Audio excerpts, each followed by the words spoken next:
Podcast Além do Código. Além do Código. Além do Código. Aqui no canal Programador Cego. Fala pessoal, estamos começando mais um episódio aqui do Além do Código. E no episódio de hoje eu vou conversar aqui com meu amigo Jonathan Fernandes. Conheci ele lá no grupo Pessoas Cegas Programadoras do WhatsApp. E ele topou participar aqui para compartilhar um pouco da experiência dele. Jonathan, seja bem-vindo e muito obrigado por ter aceitado aqui ter esse bate-papo com a gente. Eu que agradeço, William. É um prazer estar aqui. O prazer é meu. E aí, como eu sempre pergunto aqui para os convidados, né, para saber um pouquinho de como tudo começou, no caso da sua deficiência visual, você já nasceu cego, perdeu a visão depois, acordou um dia rebelde, falou, não quero ver mais nada e resolveu ficar cego, como foi? Então, eu nasci com baixa visão.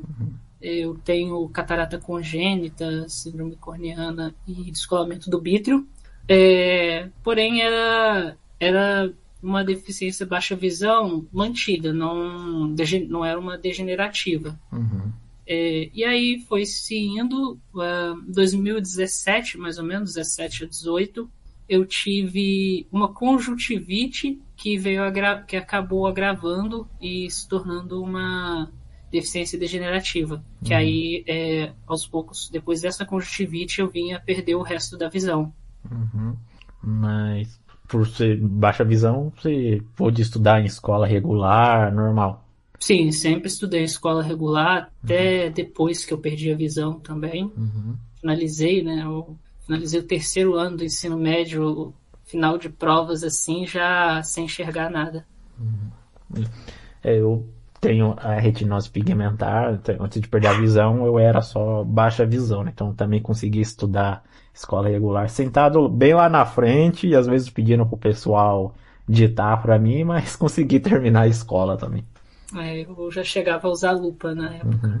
E como é que foi aí o seu primeiro contato com a tecnologia, com a informática? Você já teve o contato com leitor de tela logo de cara? Ou você era igual eu, que ficava com a cara grudada no monitor para conseguir ver? Eu era igual a você, eu ficava com a cara grudada no monitor, assim, praticamente grudado, né? E fui conhecer esse leitor de tela, essas coisas assim. Acabei conhecendo por canal de YouTube mesmo. Uhum. Do nada apareceu lá e aí que eu comecei a me interessar por essa questão de acessibilidade maior e demais. Aí eu fui me envolvendo no meio. Uhum. Eu cheguei a conhecer o NVDA pelo projeto João 9 lá do Walter Júnior e já gostei dele, porque eu não consegui me adaptar muito com o DOSVox não, né? Porque eu já estava acostumado a usar o sistema operacional, né? E aí usar o sistema do DOSVox não deu bom para mim, embora eu compreenda assim a importância do DOSVox para introduzir as pessoas que não tiveram contato com a informática, né?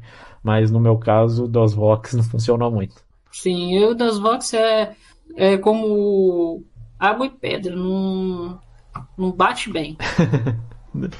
Embora tenha alguns joguinhos lá do DOSVox que eu até gostava, uns joguinhos divertidos, mas para ficar usando assim como um sistema, não consegui não.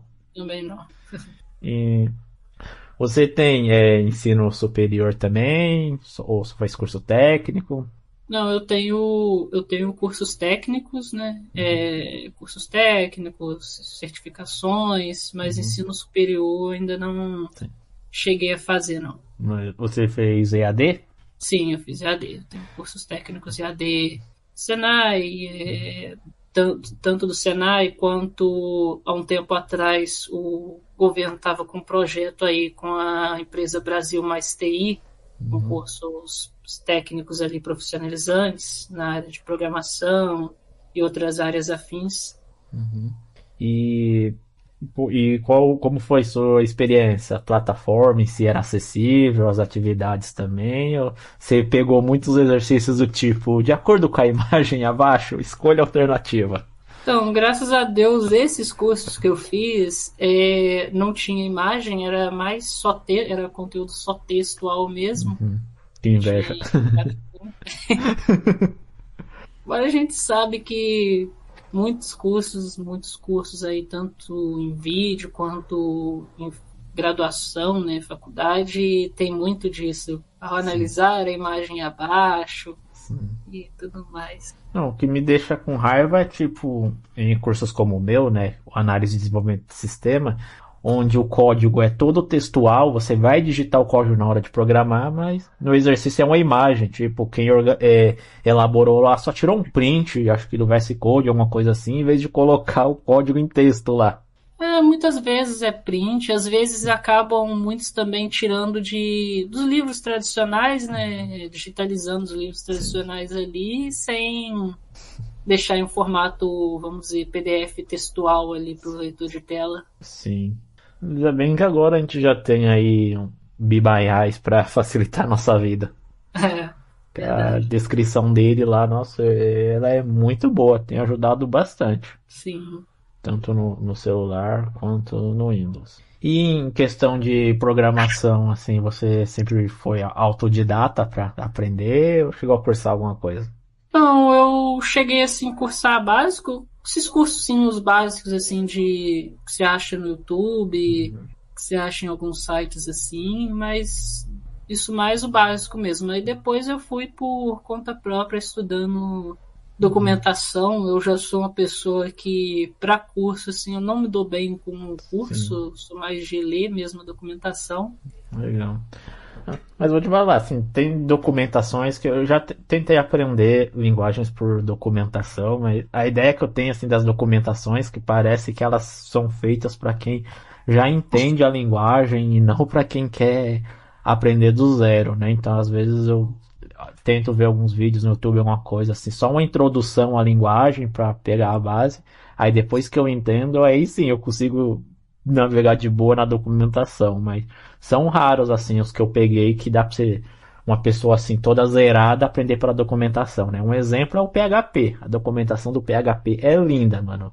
Tá lá, o passo a passo desde o começo, mas tem outras que parece que é feito só para quem já conhece a linguagem mesmo. É verdade, tem algumas documentações que é meio complicado mesmo. Quando eu pego documentação assim, eu procuro referente ao conteúdo que eu tô querendo assim, procuro ali no Google e tal. E sempre procuro posts, principalmente posts internacionais, né, de outros países, principalmente Estados Unidos ali, que você acha com mais riqueza. Sim. E vem cá, me diz uma coisa, como que você conseguiu aprender Dart e Flutter, né? Porque eu tentei e não consegui me dar bem com aquilo lá não. Toda aquela abertura de chave, parênteses, fiquei todo perdido naquilo lá. Eu comecei Dart, Flutter, eu comecei a aprender ali no livro Flutter para iniciantes, também um pouco peguei um pouco ali da documentação do Dart. O Dart, vamos dizer, ele é semelhante semelhante ao Java, vamos dizer assim. Ele é uma linguagem orientada a objeto, então Sim. não tem muita dificuldade. Sim. Acho que essa também é uma das razões para eu não ter vingado muito no Flutter, a semelhança com o Java. Eu e o Java, assim, não temos uma relação muito boa. Embora eu goste do Flutter, já o Java eu já não vai com minha cara. Ai. Eu gosto bastante do PHP, né? Embora em certos pontos a sintaxe é até bem parecida com a do Java, tirando a tipagem, né? PHP é tipagem dinâmica, mas a sintaxe é bem parecida, mas com o PHP eu me dou bem, já com o Java não tem dado liga muito bem, não. Sim, sim, Eu gosto do Flutter por conta disso. A comunidade também é bem rica em conteúdo, pacotes. A comunidade colabora muito com os pacotes, com integrações, componentes. Então é bem simples até de aprender ali com a comunidade. Sim. Para mobile eu me dei melhor com o React Native, por eu estar mais acostumado com HTML, né, linguagem de marcação. Aí no React Native para mim funcionou melhor, né? É curioso isso. Às vezes a gente se dá bem com uma e não dá bem com outra. Eu já não me dou bem com o React. Sim. Isso é até uma coisa que é bem discutido lá no grupo que a gente faz parte, né? Que sempre pinta algum iniciante lá, perguntando, qual que é a melhor linguagem, né? E no final não existe assim a melhor linguagem, né? Tirando o PHP, não existe uma linguagem, uma linguagem assim melhor. A melhor linguagem é aquela que resolve o seu problema e é a que paga os boletos também, né? É o que o patrão manda você programar. É, que paga os boletos e é que você consegue ali, vamos dizer, que você vai resolver o problema. Não, eu acredito assim, independente da linguagem, se você chega na solução do problema, não importa qual linguagem seja. Sim. E às vezes também quando a pessoa pergunta qual que é a melhor linguagem, depende muito também, tipo, a melhor linguagem para quê? Porque tem linguagens que para determinadas tarefas vão funcionar melhor do que outras, né? Igual Sim. o Python. O Python é muito bom, mas não sei se eu faria assim um back-end, um site utilizando o Python, não. O Python acho que ele fica melhor na ciência de dados, né? Sim, embora ali você consiga fazer muito bem ali com back-end, com Express, com Express ali. Express não, perdão. Eu não me recordo agora o nome, mas tem um. É Flask, Django. Isso, Flask, isso. Com Flask ali você consegue fazer um back-end ali bacana. Sim. O Python, ele tem, acho que é o Kiwi, né? Que é para mobile, mas dizem também que não funciona muito bem, não. Eu nunca vi Python em mobile. Então, igual o PHP, ele é muito melhor para web, né? Mas para microserviços, aí infelizmente a pessoa vai ter que usar o Java. Então cada linguagem tem ela funciona melhor para uma coisa, né? O ideal, como a gente sempre fala aqui, né, é a pessoa também aprender a lógica, em vez de ela ficar pulando de linguagem em linguagem, tentar aprender tudo, porque não tem como, né? Aprenda bem a lógica, domine a lógica, que depois a lógica vai ser a mesma para qualquer linguagem. Sim, exatamente. Igual quando eu aprendi lógica de programação com o Pascal, na época eu ainda enxergava, mas aí os conceitos de lá depois eu consegui usar quando eu fui aprender PHP sozinho, né? Eu aprendi lógica com Pascal e também aprendi o Delphi, né? Que era para desktop, mas eu não curti programação desktop, não. Eu gostei mais da programação web. Quando eu fui aprender, eu aprendi com Portugal. Fui aprender Portugal. Usando o Visual G. Isto. O Visual G eu tentei usar lá fazendo aquele curso do Guanabara, mas não achei ele muito acessível, não. Não é. Quando eu comecei a aprender assim, era na época que eu era baixovisão, né? Aí você fazia com a tela grudada, com a cara grudada na tela e dava. Sim. Agora o Portugal Web Studio, né, que usa uma sintaxe diferente do Portugal. A sintaxe até lembra bastante o Java, né? Aí no Portugal Web Studio ele já é mais acessível. Inclusive, até é bem provável que no momento que esse podcast está no ar, né, já esteja aí também no meu canal a playlist que eu estou fazendo de lógica de programação usando o Portugal Web Studio aí para a pessoa ter uma base de lógica se ela não quer ir direto para uma linguagem. Sim, é até uma boa, até para recomendação para quem quer iniciar. Sim. Embora até hoje sempre tem essas discussões, né? Se vale a pena a pessoa começar com Portugal ou já começar logo em uma linguagem. Acho que dependendo, Portugal tem lá o seu papel também. Ainda mais se é uma pessoa que nunca teve contato nenhum com programação, talvez começasse pelo Portugal, por usar o português, né? Talvez seja melhor para ela do que pegar uma linguagem já com todos aqueles termos em inglês. Sim, eu já acho mais didático para a pessoa, porque ela vai entender melhor fazendo a leitura do código.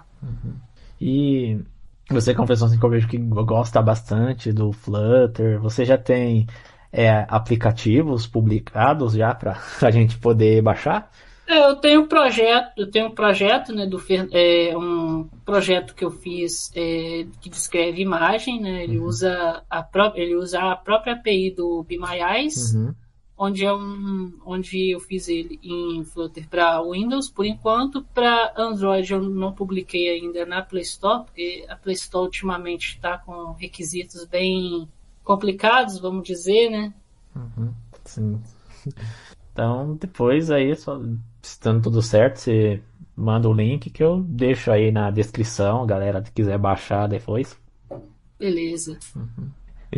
E outra coisa também que eu percebo assim, já na nossa interação lá no grupo, é que você também é uma pessoa que é bem inteirada nas questões legais, assim, a respeito da acessibilidade, do pessoal deficiente visual. Então, como é que começou isso e como você resolveu sempre estar reportando essas falhas de acessibilidade, até mesmo abrindo chamados e tudo mais? Eu sempre fui uma pessoa assim, vamos dizer, uma pessoa que não se conforma muito com algumas coisas, né? Até essa questão de direito, quando eu comecei a estudar essa questão, foi mais por curiosidade e tudo mais, aí acabou indo. Hoje eu reporto muito essas falhas também de acessibilidade ali. Até algumas de instituição de ensino também, né? Pro MEC, a gente reporta para o MEC verificar, porque pouca gente sabe que o MEC ele pode caçar a licença da instituição se não tiver acessibilidade. E eu sempre fui reportando essas falhas porque eu acho assim, se tá em um problema de acessibilidade para mim, vai ter para outras pessoas. Então, se eu não fizer a minha parte, quem vai fazer? Ninguém.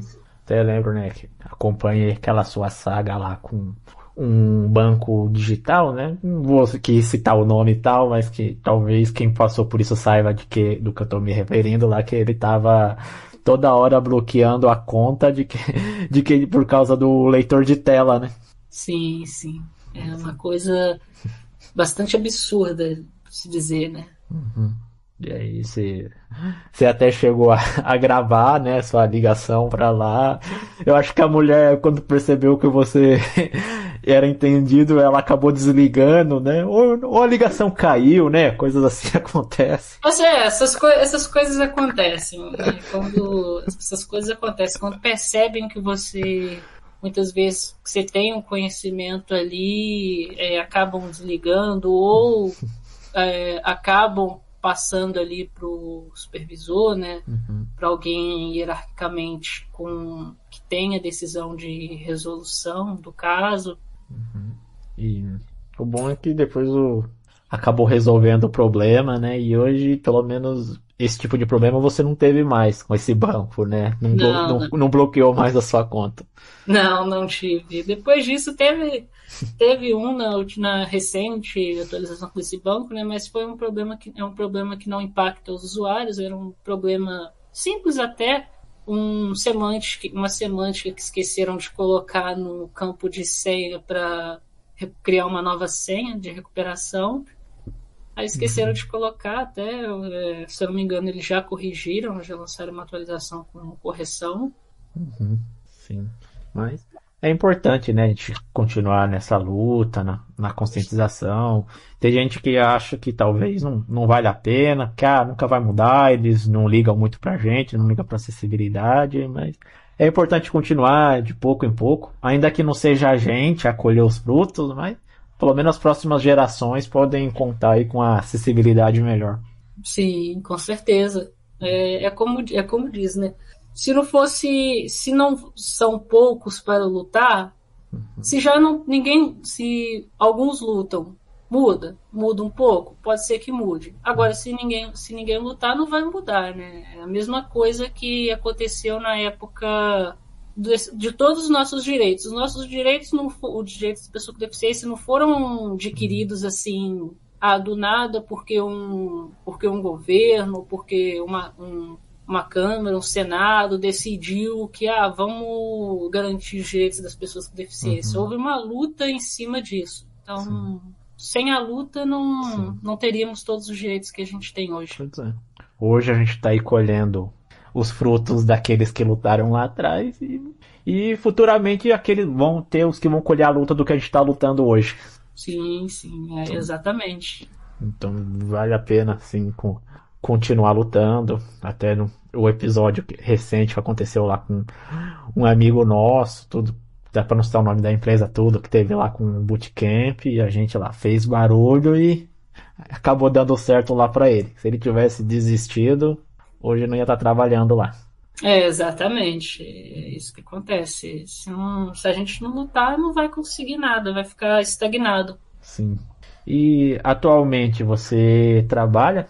Atualmente, eu não trabalho formalmente, mas atualmente eu presto assim serviços como de consultoria ali em servidores. Eu tenho alguns clientes ali que eu presto serviço de manutenção de servidores, infraestrutura, mas vamos dizer assim, como se diz, CLT, essas coisas não, né?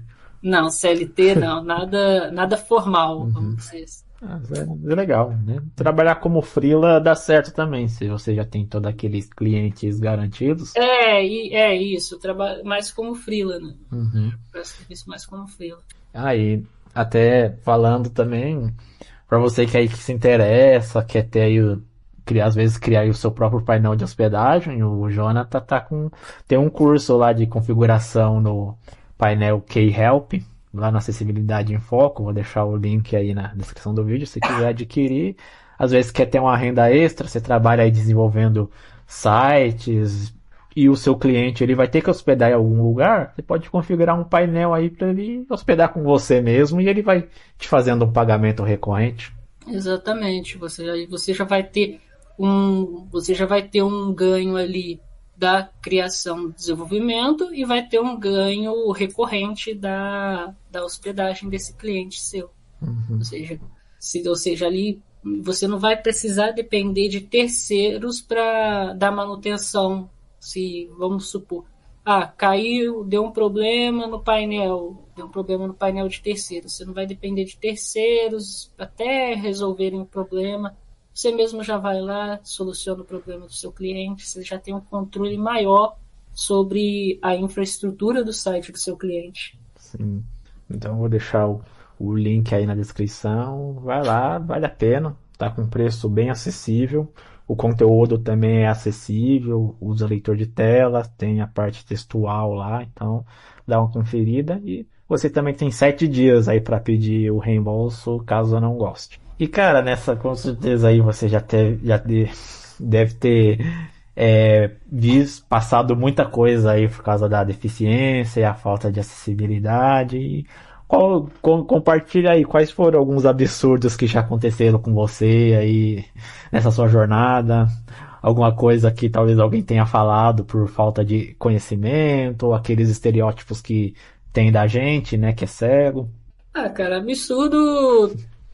Existem vários, né? Como sabe, um deles que eu já tive, por exemplo, que inclusive ensejou numa demanda judicial, foi por conta de um concurso público que eu fui prestar. Que a gente sabe que concurso público em cidades do interior, mais interior assim, é complicado para deficiente, para deficiente visual prestar. A gente sabe que a acessibilidade às vezes se tem quase nada, né? Nesse caso em específico, houve um edital onde nesse edital existiam alguns critérios.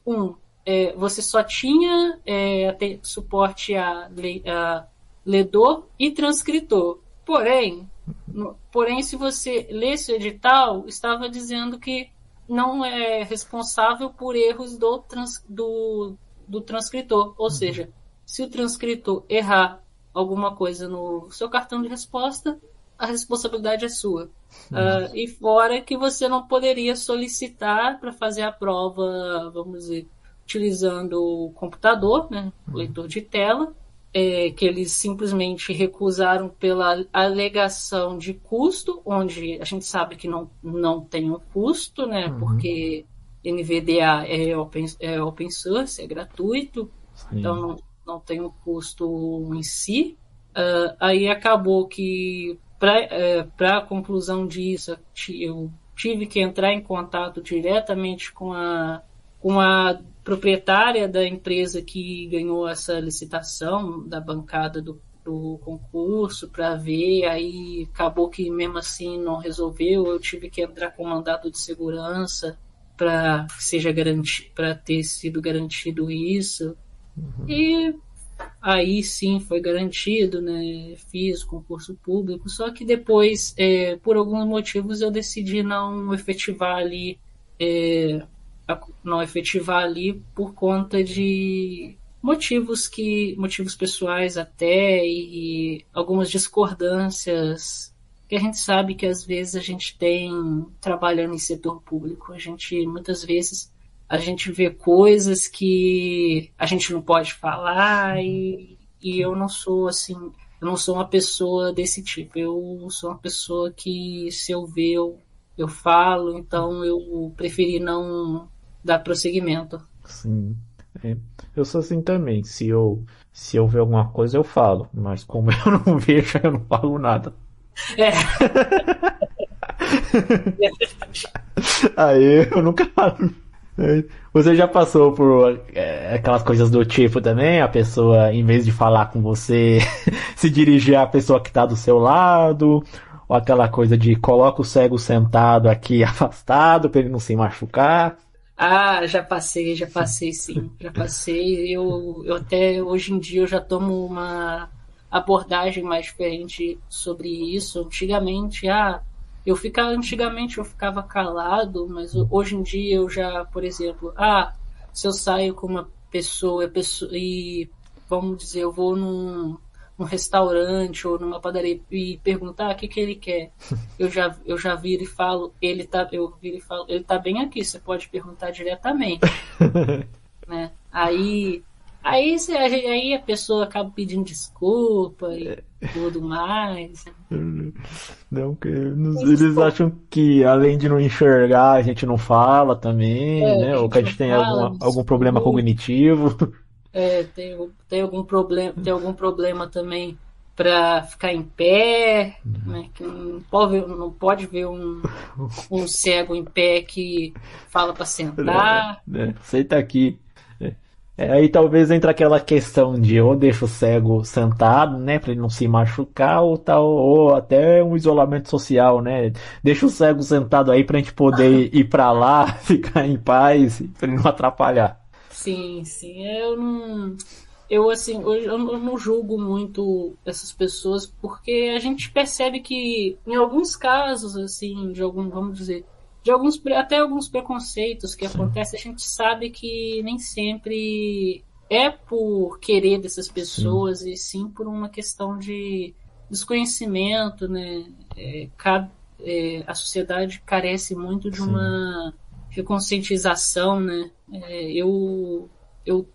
Muita gente fala assim, a sociedade, eu já tenho uma opinião diferente sobre, muitas pessoas falam que a sociedade tem que se adaptar ao deficiente. Eu já tenho uma concepção diferente. Eu acho que o deficiente tem que se adaptar à sociedade. Claro que algumas adaptações têm que ser feitas, não tem dúvida, mas o deficiente tem que se adaptar também à sociedade, porque querendo ou não, nós deficientes somos poucos, então muitos não vão se adaptar aos poucos. Sim. Então acaba que os poucos têm que se adaptar aos muitos. Sim.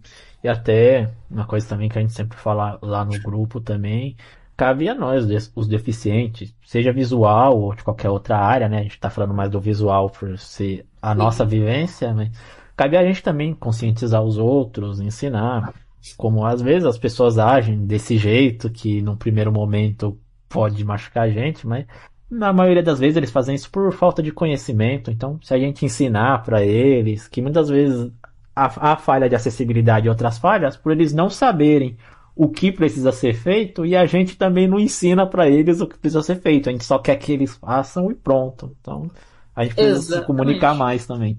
Exatamente. Um exemplo bom desse é um que eu tive, vivenciei particularmente, onde eu cheguei numa sala de aula, professor não era um professor substituto, né?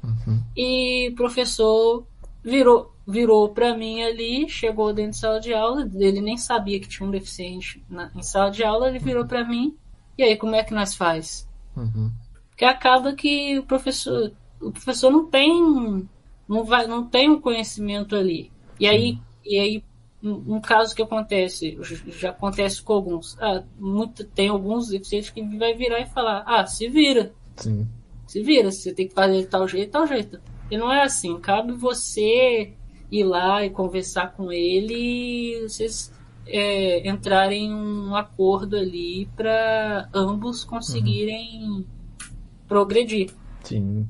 Igual em vez da pessoa aí brigar quando alguém for tentar te ajudar a atravessar a rua, a caminhar, que as pessoas, elas não sabem realmente como que elas têm que segurar o cego, às vezes querem pegar pela axila, tudo deve de ser brigar, ser ignorante, chega e ensina, não, segura no meu ombro, ou deixa eu segurar o seu ombro, você guia um cego assim, pronto, você ensinando ele depois se deparar com outro cego, ele já vai saber e ele vai passando essa informação pra frente, né? Trabalho de formiguinha.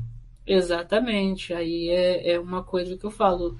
Não adianta você pegar, ser ignorante com a pessoa ali, a pessoa tá querendo te ajudar, não adianta você pegar, ser ignorante com ela, porque ela não sabe a forma certa. Uhum. Então cabe você reconscientizar essa pessoa. Sim. Teve um caso que aconteceu comigo, que eu até compartilhei lá no grupo, né? De um cara que comentou num vídeo do meu canal lá, falando que aquela voz do narrador do Windows estava atrapalhando o vídeo, né? Aí eu expliquei para ele que essa voz, na verdade, era o meu leitor de tela, que eu sou deficiente visual, e era com ele que eu me guio no computador e ajudo os outros cegos também que estão assistindo a se guiarem, né? Eles vão saber o que eu estou fazendo graças ao leitor de tela. Expliquei para ele e ele, tá, desculpa, e se inscreveu lá no canal. Então já é uma informação que ele adquiriu, né? Acho que se eu tivesse sido ignorante, cara, você quer que eu tire essa voz aí, eu vou mexer no computador como? Exatamente. É uma dessas questões. Uhum. De pouco em pouco a gente vai conscientizando a sociedade. Sim. E você falando aí desse seu episódio na sala, né, que o professor lá não sabia que tinha um deficiente visual, perguntou para você como é que faz, né? Me lembrou da conversa que eu tive aqui com o Ricardo, né? Eu gravei com ele, o Ricardo do TI Acessível, ele falando, né, que é incrível, que parece que não importa onde seja, né? Tipo, a gente na faculdade, na escola, no trabalho, assim, parece que a gente sempre é o primeiro cego lá que eles têm contato, que eles não têm conhecimento de nada, de como se faz, né? É difícil a gente chegar num lugar e já ter passado outros cegos por lá e aí eles já saberem como lidar com você. A gente é sempre o primeiro. Exatamente, e aí que tá, e aí que é a grande questão, como você vai ensinar a sociedade, ensinar essas pessoas ali para que de uma próxima vez elas já saibam como lidar. E querer ou não, pode ter ser pouco ou não ser tanto quanto as pessoas gostariam, né? As coisas estão melhores hoje, né? A acessibilidade e a questão de como lidar com o deficiente visual, de uma maneira geral, tá bem melhor, né? Igual, por exemplo, jogos acessíveis, né? Coisa que você e o Juan lá do grupo sempre divulgam também, que antes a gente tinha que ficar jogando só os audiogames, né? Hoje não, a gente tem jogos mesmo, que de certa forma são feitos para vidente, mas dá pra gente jogar também, porque deixam acessíveis esses jogos. Sim, exatamente. Hoje a gente tem jogos que já na sua concepção do jogo já é pensado na acessibilidade, né? O exemplo é o novo Forza aí, Forza Motorsport, e vários outros jogos que a gente tem voltado ali para acessibilidade. Sim, questão da audiodescrição também, igual lá na Netflix tem muitos filmes e séries lá que tá com audiodescrição. É uma voz neural, é uma voz lá sintetizada. Mas é bem melhor do que não ter nada. Sim, e exatamente, e aí que é aquilo que eu sempre bato na tecla. A gente acha, será que a Netflix ela implementou esse recurso porque ela simplesmente decidiu, vamos colocar audiodescrição nos nossos serviços? Ou será que teve pessoas pedindo, reclamando dando feedback para colocarem. Uhum. Ainda tem lá ainda muitos filmes e séries sem audiodescrição? Tem, mas em compensação também tem outros que já tem, então já dá pra gente curtir aí bastante coisa lá, poder com acessibilidade, né? Não pegar aqueles filmes em que às vezes o conteúdo da cena é mais visual, você só fica escutando uma musiquinha lá e não tem ideia do que tá acontecendo, porque com certeza é alguma coisa que tá aparecendo lá na tela, algum easter egg, alguma coisa que é importante para narrativa, mas a gente não tem como saber.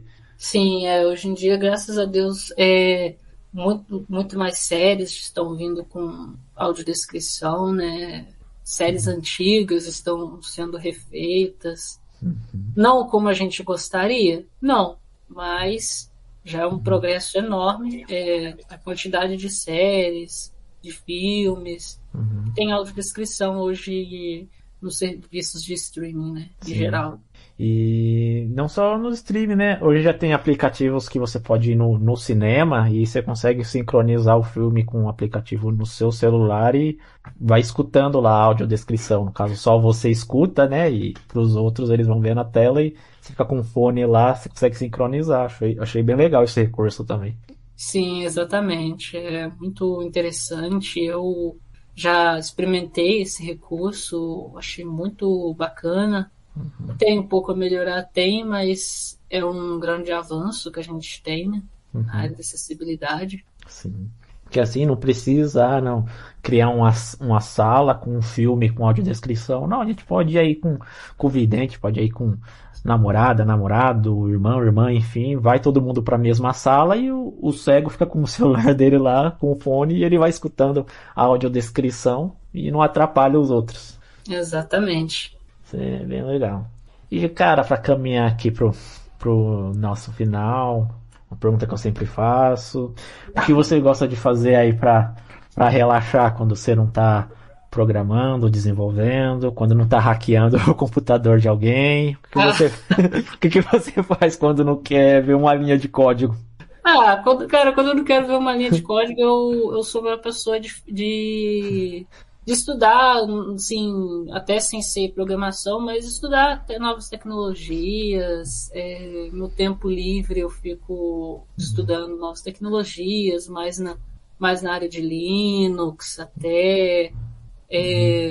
Ouço muita música também, vejo tempo livre eu sou mais nessa área assim de estudar, de música, eu assisti um filme, uma série. Mas é isso, a minha vida hoje em dia ela é mais voltada mais na tecnologia mesmo. Então, até no meu tempo livre eu tô mais ali ligado na tecnologia, seja jogando, contribuindo até com jogos e tudo mais. Bom, legal. Cara, você falou aí do Linux, você usa o Linux no seu dia a dia assim como seu sistema principal ou você usa o Windows e o Linux em VM? Não, eu já usei o Windows em Dual Boot com Linux. Hoje em dia eu uso um container para o Windows, né, dentro do Linux. Aí eu uso via área de trabalho remota ali. Mas praticamente o meu sistema principal mesmo é mais o Windows, é mais Linux, perdão. Sim. E ele é acessível? Porque, tipo, já ouvi falar que o Orca não parece ser tão bom quanto o NVDA, né? Então, o Orca realmente ele não é tão bom quanto o NVDA, mas você consegue utilizar sem demais problemas. É acessível, sim. Não tem tanto acessibilidade quanto o NVDA tem, né? Porque querendo ou não, o NVDA tem mais usuários e mais desenvolvedores ali ligados no NVDA, né? Já no Orca, na comunidade brasileira de deficientes visuais, a gente não tem muitos desenvolvedores ali, né? Que contribuem. A gente tem, por exemplo, ali na comunidade brasileira, a gente tem o nosso amigo lá do grupo, o Tânio, que colaboram também com essa questão de acessibilidade. A gente tem o Pedro Henrique, E no Brasil mesmo é até complicado essa questão de acessibilidade, não só no Brasil, né? Vamos dizer, no mundo, são poucos deficientes que utilizam Linux como sistema principal. E não por conta de dizer que ele é inacessível. Não, ele é acessível. Claro, a gente tem algumas exceções de interface gráficas, né? Porque no Linux é bastante diferente. As pessoas comparam Linux com Windows, só que o Windows é um sistema só. O Windows tem uma interface gráfica só. No Linux você tem uma infinidade, porque o Linux em si ele é acessível. Linux, que é o kernel, ele é acessível. Agora, as aplicações aí são outra coisa. Sim. Eu tenho vontade de usar o Linux, né? Que eu tenho um notebook sobressalente aqui, que está com o Windows 10, né? E logo o suporte ao Windows 10 vai acabar. Talvez no momento que você está escutando esse podcast até já acabou. E aí eu não vou me livrar assim do notebook que está funcionando, né? Eu tenho vontade de talvez arriscar colocar um Linux lá para aprender a usar, para brincar, né? Mas sempre fica aquela coisa, será que eu vou conseguir fazer no Linux tudo o que eu consigo fazer aqui no Windows? Eu hoje em dia eu consigo fazer praticamente, né? Tudo que eu faço no Windows eu faço no Linux. Com raras exceções de alguns programas que não têm alternativa, né? Que são alguns programas proprietários, vamos dizer assim, né? Não tem alternativa para Linux, mas praticamente quase tudo eu faço no Linux hoje. Pois um dia eu tenho que ver aí alguma distribuição boa para arriscar aprender, né? Porque falam que programador que é programador tem que aprender a usar Linux também, né? Senão é programador Nutella. Como dizem, né? Sim. Embora, assim como a gente falou da linguagem de programação, né? O sistema operacional bom é aquele onde você também consegue desenvolver o seu trabalho, né? Dificilmente Sim. numa empresa lá vão te meter um Linux para usar, vai ser um Windows lá mesmo.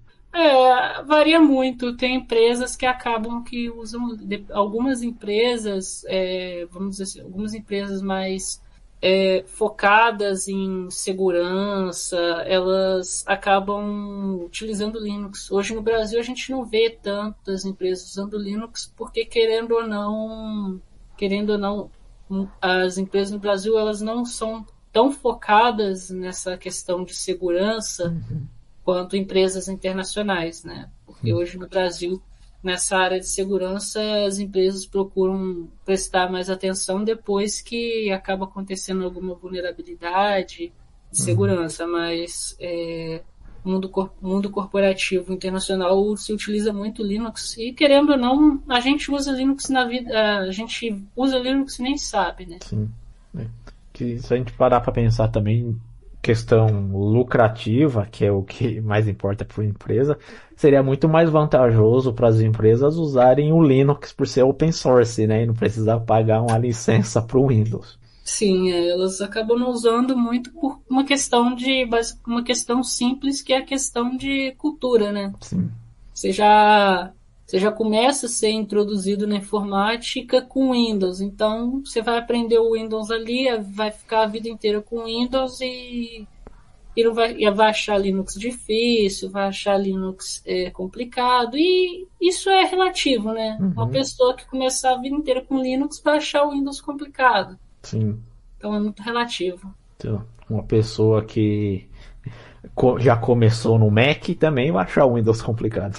Sim, exatamente. Mas é isso, cara. Mais uma vez aí, brigadão. Foi bem legal aqui a conversa. Espero que você volte mais vezes aí, compartilhar mais suas Aguardo o convite. experiências. Ou vai deixar. Tenho vontade de ainda reunir aqui uma galera. Pegar uma galera lá do grupo. A gente gravar aqui uma conversa de bar. Vai ser legal. E é isso, gente. Se você gostou aí Se você gostou desse podcast, deixa aí o seu like pro YouTube entender que você gosta, né? E vai te recomendar quando tiver mais. Deixa aí nos comentários também o que você achou.